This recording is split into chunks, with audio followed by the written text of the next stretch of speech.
भुलक्कड़ बहू। कल ये तेरी बीवी फोन सब्जी की दुकान में भुलाई। वो तो भला है कि पहले भी 5 बार भूल चुकी है, तो लोगों को पता है कि ये मोबाइल तेरी बीवी का ही है। अरे तो कौन सा आईफोन है जो लोग दबा लेंगे? 2 कौड़ी का फोन है, न लाइट चलती है न आवाज आती है। बस नाम का फोन है, ये नाम का। अरे नाम के फोन पर तू घंटों पंचायत करती है, न जाने क्या काम होता है। अरे कौन से शहर बाजार में तू काम करती है? बहू सास से जीत तो सकती नहीं थी, वहीं से चली जाती है। लेकिन हाँ, भूलने की आदत उसकी अब भी रहती है। सुनो, नहाने जा रहा हूँ, ऑफिस के लिए देर हो रही है, तो जरा ये शर्ट प्रेस कर देना। और हाँ प्लीज, और कोई शर्ट धुली नहीं है तो थोड़ा ध्यान से करना, ठीक है? अरे हाँ पता है, हर बात पर सिखाया मत कीजिए। इस घर में शादी करके तो ऐसा लग रहा है कि सामान्य ज्ञान की क्लास ही चलती रहती है। हर वक्त परेशान करके रख दिया है। पति नहाने जाता है और बीवी लग जाती है पति की शर्ट प्रेस करने कि तभी बाहर से आवाज आती है, कोई गरीब साधु को रोटी दे दे। अरे बाबा भूखा खड़ा है तेरे द्वार देवी, बाबा को भिक्षा देकर पुण्य कमा ले देवी। ओहो, ये तो पुण्य की बात है कि बाबा दरवाजे खड़ा है। अब इसकी आवाज सासू माँ को सुनाई नहीं देगी, लेकिन मैं और ये कमरे में हल्के से बात कर ले तो क्या, अरे घूसी चली आती है। चलो पहले बाबा को ये रोटी दे देती हूँ। अब क्या था, रिंकी जाती है बाबा को रोटी देने, लेकिन पीछे छोड़ जाती है पति की शर्ट के ऊपर प्रेस, वो भी गर्मा गर्म। अरे बाबा रोटी तो ले लो, बस ये बता दो कि मेरी किस्मत कब जगेगी। ससुराल में हालात टेबल टेनिस के बॉल की तरह हो गए हैं। कभी कोई इधर फेंकता है तो कभी कोई उधर फेंकता है, कोई इधर मारकर उधर फेंक देता है। समझ में ही नहीं आ रहा कि ये भूलने की आदत कैसे ठीक होगी। कोई उपाय हो तो बता दो ना बाबा। बाबा घर के अंदर देखते हैं तो 1 घंटे बाद टीवी पर गजनी फिल्म शुरू होने वाली होती है। याद है ना, गजनी फिल्म जिसमें आमिर खान को भूलने की बीमारी होती है और वो हर बात को लिख कर याद रखता है। अरे बेटे, हम बाबा हैं, हर किसी सवाल और जीवन में दुख परेशानी का निजात है हमारे पास। तुम एक काम करो, 1 घंटे बाद टेलीविजन के सामने बैठ जाना और जो फिल्म देख रही हो ना, देख लेना। तुम्हें तुम्हारे सारे सवालों के जवाब मिल जाएंगे। अलग निरंजन, निकालो खाना, सलाह देने की दक्षिणा भी। अरे बाबा, जीवन से ये वाली समस्या खत्म हो जाए तो समझिए मेरे घर से आपका लंच पैक शुरू, वो भी बिल्कुल फ्री में। तभी अंदर से पति के जोर जोर से चीखने की आवाज आती है। अरे क्या मजाक बना रखा है तुमने? ये क्या है, पूरी शर्ट जला दी। तंग आ गया हूँ मैं तुम्हारी भूलने की आदत से। हे भगवान, ये मेरा गधा जैसा बेटा सारा दिन जितनी कमाई नहीं करता उतना तो ये लड़की नुकसान करवा देती है। बाबा, लग रहा है कि कोई कांड हो गया है अंदर मुझसे। अच्छा मैं ना 1 घंटे बाद बैठ जाऊंगी फिल्म देखने, विदा लीजिए अब तो आप। जैसे ही वो घर के अंदर जाती है, सामने पति खड़ा होता है फटी शर्ट पहनकर। माफ करिए, पापा आ गए थे दक्षिणा के लिए। अब कर्म और धर्म का लेखा जोखा भी तो संभालना है ना जीवन में, तभी तो चली गई थी उन्हें रोटी देने। वैसे खुशी की बात है, बाबा ने कहा है कि 1 घंटे बाद टीवी देखना, और टीवी देखते ही मेरी ये बीमारी का निजात निकल जाएगा। हाँ, और जो नुकसान हो गया है यहाँ, वो क्या तेरा जोगी बाबा भरेंगे? देखिए प्लीज, शर्ट बदल लीजिए ना। नहीं, आज तो मैं ऐसे ही जाऊंगा, ताकि लोगों को भी पता चले कि कैसी भुलक्कड़ बीवी के साथ निभा रहा हूँ मैं। शुक्र मानो कि छोड़ा नहीं है तुमको। पति की ये बात तो अब रिंकी के तन बदन में लग जाती है।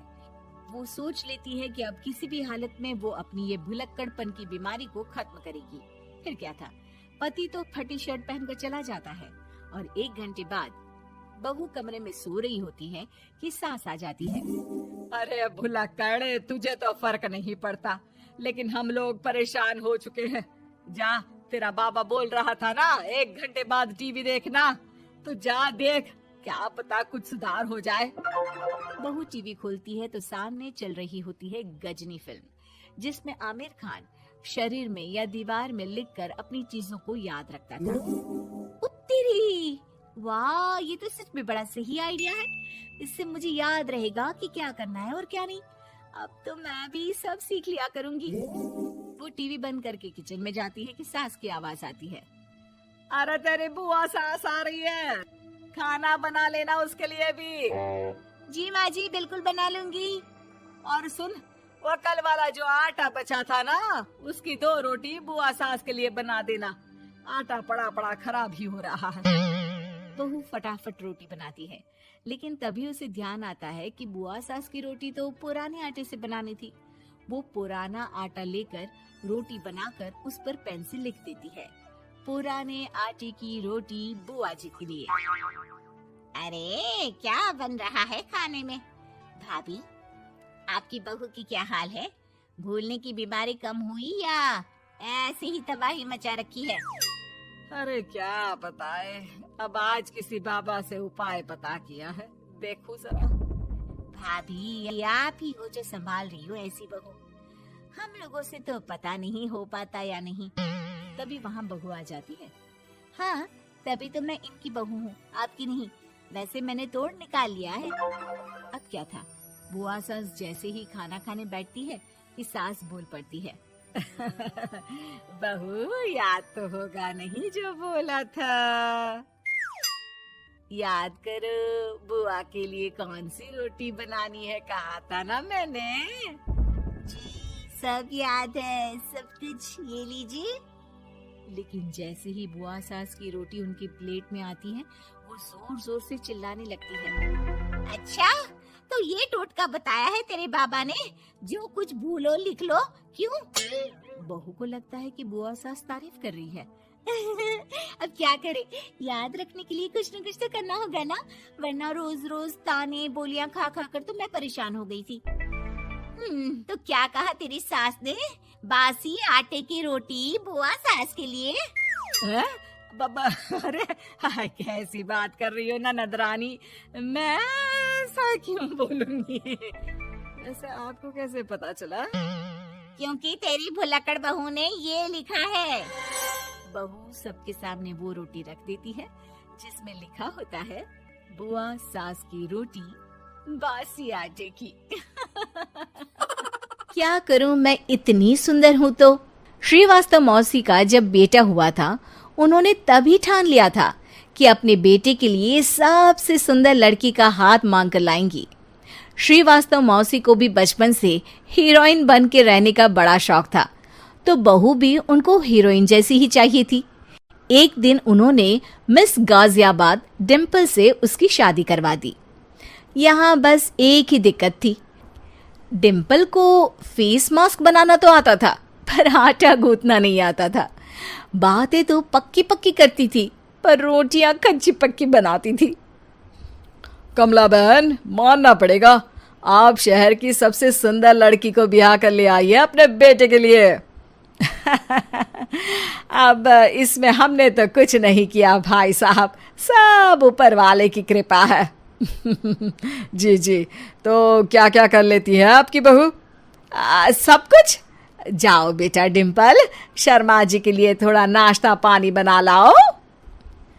डिम्पल नजदीक जाकर श्रीवास्तव मौसी के कान में फुसफुसाती है। मम्मी जी, नाश्ता बनाना तो नहीं आता, सिर्फ पानी ले आओ। अरे बेटा, तुझे देखने कितने लोग आए हैं, इन सबको पानी पिलाने का ही इरादा है क्या? सुंदर हूँ इसलिए देखने आए हैं।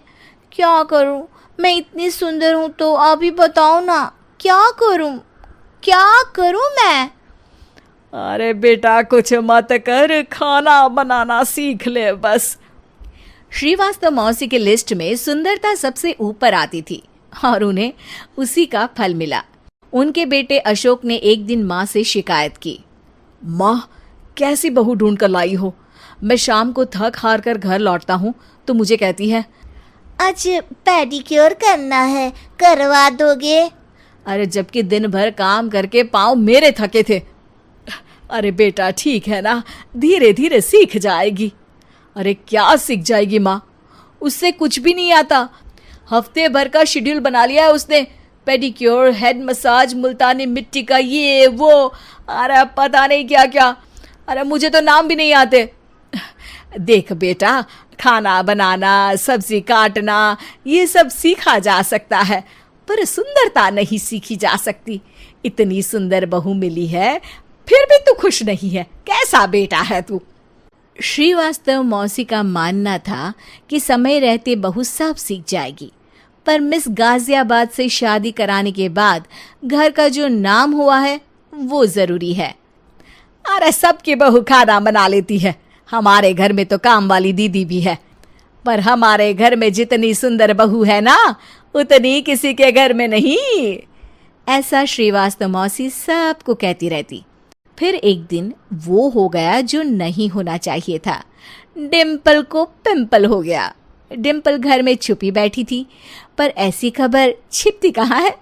शर्मा जी घर में अपने बेटी की शादी का न्योता देने आए तो उन्होंने पूछ लिया, अरे आज आपकी बहू नहीं दिख रही?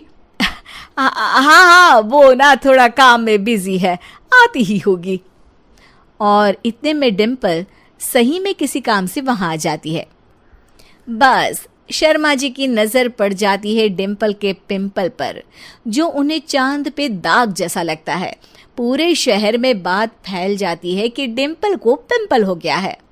ये दिक्कत काफी गंभीर थी और श्रीवास्तव मौसी को पता था कि अगर ऐसा चलता रहा तो उन्होंने जो हासिल किया था सब मिट्टी में मिल जाएगा। उन्होंने फट से डिम्पल को अपने कमरे में बुलाया। अरे बेटा, शर्मा जी के बेटे की शादी 1 हफ्ते में ही है, हमें उससे पहले ही तुझे वापस सुंदर बनाना पड़ेगा। तू बता, तुझे मेकअप के लिए क्या क्या चाहिए? डिम्पल की दी गई लिस्ट का सामान श्रीवास्तव मौसी शाम को ही ले आती है और उसके बाद शुरू होता है डिम्पल का मेकओवर। 1 हफ्ते में सारे क्रीम्स पाउडर टेस्ट हो चुके हैं और डिम्पल और श्रीवास्तव मौसी रेडी हो जाते हैं शर्मा जी के बेटे की शादी के लिए। शादी के दिन डिम्पल बहुत सुंदर लग रही थी। श्रीवास्तव मौसी को उम्मीद थी कि बस अब तो हर जगह वो और डिम्पल ही छाए रहेंगे, चाहे शादी किसी की भी हो। पर जब वो शादी में पहुंचते हैं तो उन्हें बाहर शर्मा जी लोगों का स्वागत करते मिलते हैं। अरे कमला जी, सही समय पर आई हैं, आप ही का इंतजार था। हमने भी हमारे बेटे के लिए मिस अहमदाबाद ढूंढी है। डिम्पल और श्रीवास्तव मौसी दोनों के मुंह खुले के खुले रह जाते हैं शर्मा जी की बहू को देखकर। वो तो डिम्पल से भी ज्यादा सुंदर थी। क्यों, हमने भी अच्छी बहू ढूंढी है ना? हाँ शर्मा जी, बाकी आजकल के जमाने में सुंदरता से क्या होता है भाई? देखो, बूढ़े तो सब होते हैं। मैं तो मानती हूँ कि बस रोटियां गोल बना दे, इससे ज्यादा क्या चाहिए। सुंदरता का क्या है, ढल जाती है, पर गुण वो हमेशा रहते हैं। अरे वाह, इतना बड़ा ज्ञान आपको कोई गुरु भी नहीं देता, जितना बड़ा ज्ञान आपको एक छोटे से पिंपल से मिल गया। अगले दिन जब अशोक डिम्पल से बात कर रहा होता है, कल शादी में मिस अहमदाबाद के बाद सब मिस गाजियाबाद यानी तुमको ही देख रहे थे। क्या करूं, मैं इतनी सुंदर हूं तो आप ही बताओ, क्या करूं? क्या करूं मैं तो कहती हूँ कि घर का कोई काम कर या फिर बाहर अपने लिए कोई काम ढूंढ ले। है? क्या कहा माँ जी? हाँ जी, सुंदरता का क्या है? कल तूने मिस अहमदाबाद से मात खाई, आगे कोई मिस हैदराबाद आ जाएगी या मिस फैजादाबाद आ जाएगी, इसलिए काम पर ध्यान दो। हाँ। और कुछ महीनों बाद, अरे बहू, काम करने के बाद तू सुंदर नहीं, अति सुंदर हो गई है।